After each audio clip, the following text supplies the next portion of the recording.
So, hi. On this eclipse day, I was asked by Elysian Aquarian on Twitter to discuss. I'm going to move this a little bit. Hopefully, that will be to discuss the nodes. And being on an eclipse, it's the perfect time because a new and a full moon only become an eclipse with the addition of the nodes. They have to be, I think, within 16 degrees. So we have an eclipse at 24, Capricorn, Cancer. So we have a full moon, and it's then kind of supercharged by the fact that a node's there. So it's the nodal axis. Now, I've always loved the story, or I've always loved the concept of the dragon's head for North Node and dragon's tail for South Node. And one of the reasons why I like it is, apart from I love dragons, I'm a fire dragon myself, is the fact that you can't have one without the other. And a lot of people look at one and the other. So North Node perfect, South Node bad. But actually you have to have them both together. You have to have the body, the body of the dragon, because if not, just a head or just a tail, you don't go anywhere. So to me, it's a nodal axis, and we have to remember that it's an axis, and it's really important that we have that. And when we're talking about the nodes, even if you don't believe in reincarnation and people start talking about past life, you can just talk about your past self in this life. So it's really a bit like a talent that you have, or default setting, or a default patterns that you were born into and you've continued on. Now, if you think about being a musician, for instance, you have to have a certain amount of talent latent for it to be any kind of, say, a professional violinist or guitarist or anything like that. You have to have some talent there. You can't just play and hope that you're going to be good. You have to be. So it means that you've had a talent, say, in a past life, and you've expanded it. Now, what if your talent also came with a massive ego of destructive ego? Perhaps you were a talented musician in a past life, or perhaps that talent, when you're working, when you're playing your instrument, kind of brings out the crazy in you. So for this life, and or now, it's about kind of being able to utilize that talent, so play that instrument without kind of keep going back to those bad patterns. And I do find it hard to talk about the nodal axis without talking about past lives, which requires you to believe in reincarnation, things like that, because I think that there's so much of a bigger picture than our life that we're in right now. And I've often seen, when you have nodal contacts in synastry, this does tend to allude to a past life connection, and those patterns that are repeating and repeating and repeating, and they need to be broken or they need to be changed. And they're the default patterns of who you were and the kind of behaviour that you had. And sometimes that's wrapped up in talent. As I said, you could be a master musician, but if you are if part of that creates this monster, then you kind of have to separate that talent from that kind of ego trip and that destructive self, to be able to use that and grow.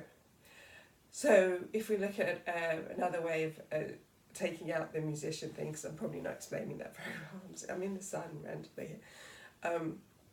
When you're looking at your north node, your north node tends to be a little more painful, because it's like growing pains. Your default is easy, your south node. That's latent talents, that's latent behaviour, stuff that you're already familiar with, your default, and you're really good at that. And when you're talking about your north node, you're talking about new things that you need to incorporate.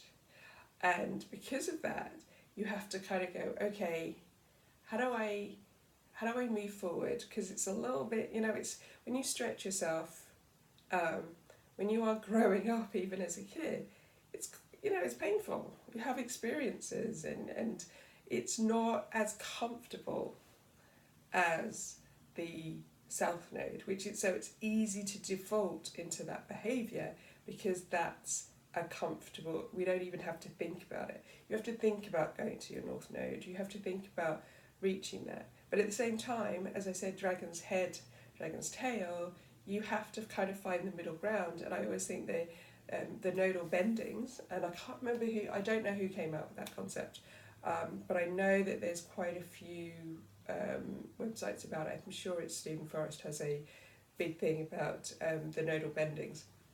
So where you are, so that's the centre. To me, that is where you need to work to get to. And any planet or body on the nodal bendings, so the centre square, your nodes, is a really big key and outlet to help you kind of bridge that gap between the two. And I would see it also as the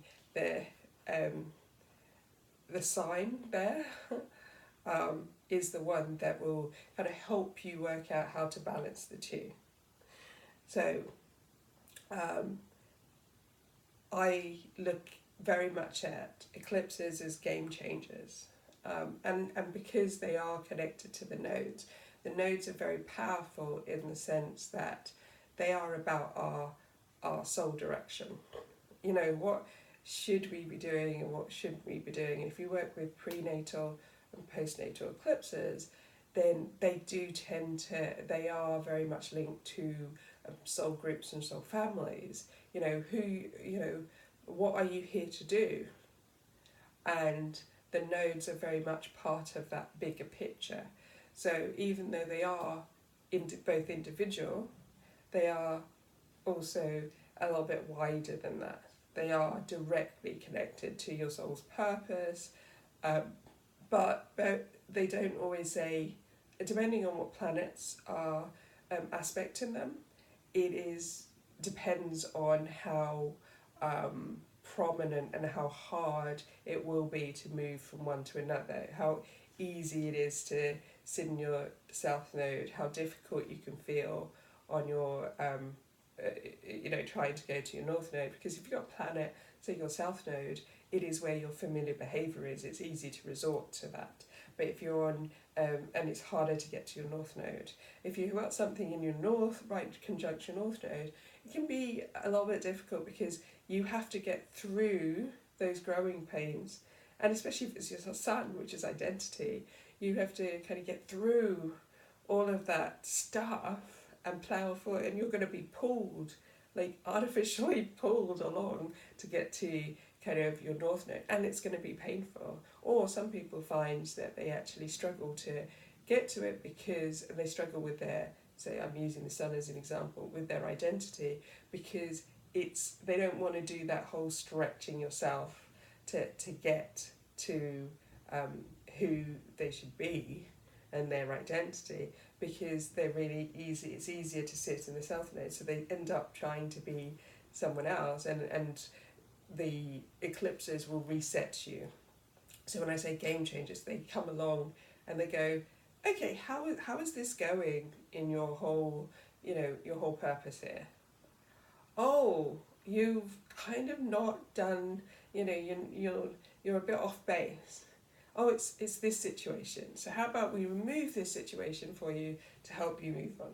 Which sounds lovely, but eclipses tend to be hard because they can eclipse people or things out of your life. So anytime that your nodes are involved, it tends to be where your soul's purpose is. What is your purpose of being here?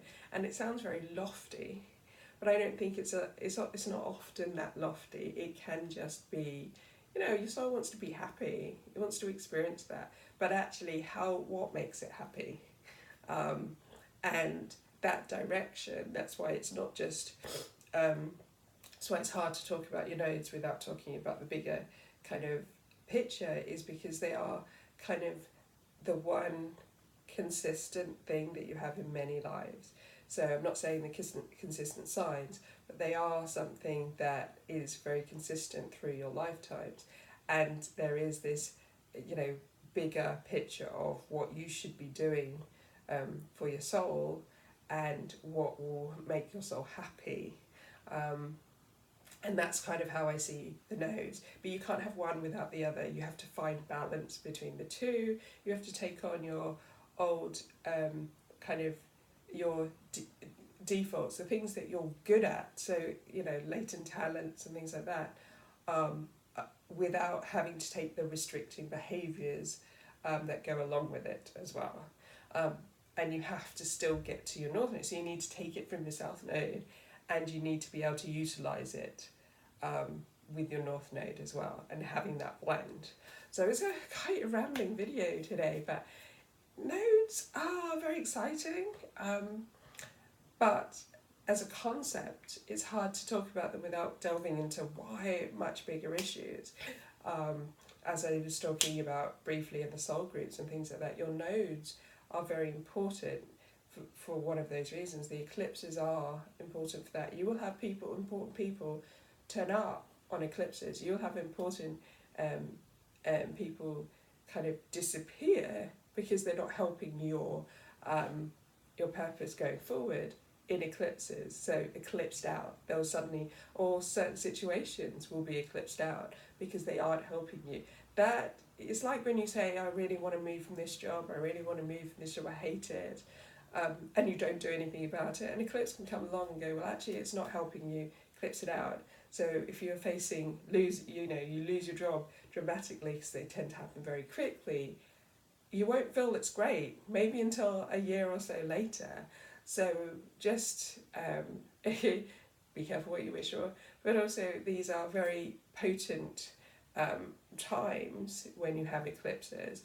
But also the nodes are there and they're travelling through to remind you of why you came here, what was your mission. So they are very much connected to your soul's purpose, connected to helping you remember what that is and work towards it, even if, and I don't like this whole idea that you've got to change the world. You change the world by being in the world.